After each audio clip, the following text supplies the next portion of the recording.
Is this a missed opportunity? Well, firstly, look, it's at least they've made a decision, or at least they're telling us they're going to make a decision in 12 months' time. But it's a huge missed opportunity.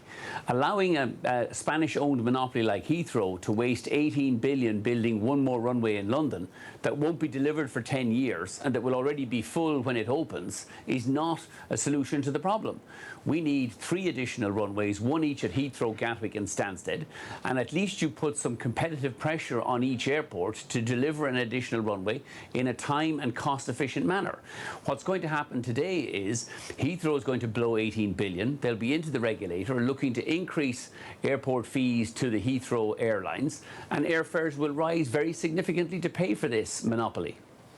Michael, what do you say to those that say the reason why Michael O'Leary wants 3 additional runways is because he's more present at Gatwick and Stansted? Actually, it's in my interest to only have one runway at Heathrow, because if airfares rise at Heathrow, it's inevitable that, airfares will rise at Stansted and Gatwick, but without increased costs. Actually, what is not in Ryanair's interest, but is certainly in the interest of the UK economy and UK consumers, is to have the same competition between runways as we now have between 3 competing airports in London, as we have between 3 competing airlines, Ryanair, EasyJet and British Airways. Competition works. It delivers the most competitive solution for consumers. And today's decision by the UK government, while welcome, is a missed opportunity to deliver competition.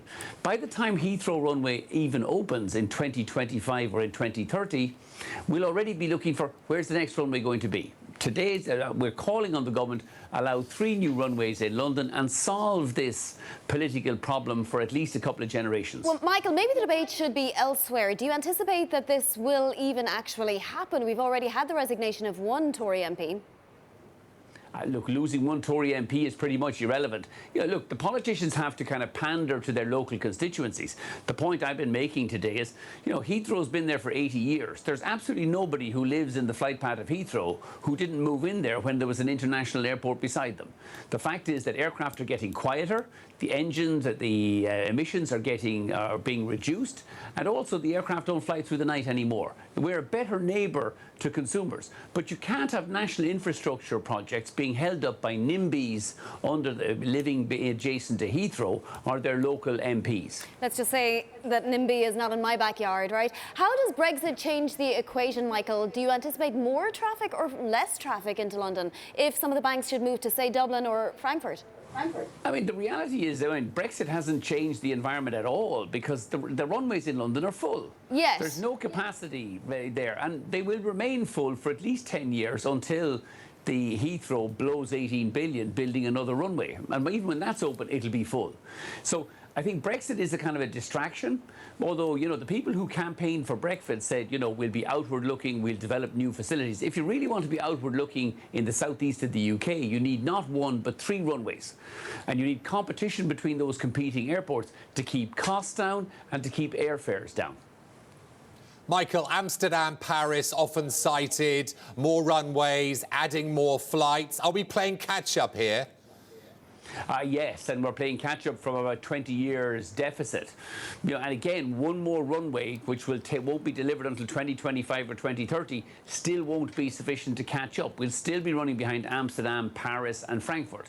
London needs not 1 but 3 new airports, which would give London a total of 6 or 7 airports and would look after air travel and tourism for probably the next 50 to 100 years.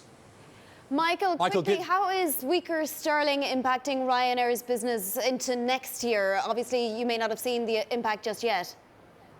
I mean, we're seeing the impact already, Vonnie, in lower fares. We're responding to the kind of economic shock of Brexit by lowering our prices. Our forward bookings are stronger. Our traffic numbers were growing strongly, and we expect that to continue. But the pain will be felt, unfortunately, by our shareholders in the next, I think, 12 months, whereas our passengers will have a better deal than ever before. We expect to continue to grow strongly, but at lower prices, and we expect that lower prices will keep people from the UK flying to Europe and will certainly attract more Europeans to visit the UK. But we are pivoting some of our growth away from the UK in summer 17. Originally, we planned to grow by about 12% our capacity in the UK. We've cut that back by more than 50%. We now expect to grow by only about 5% in the UK next year.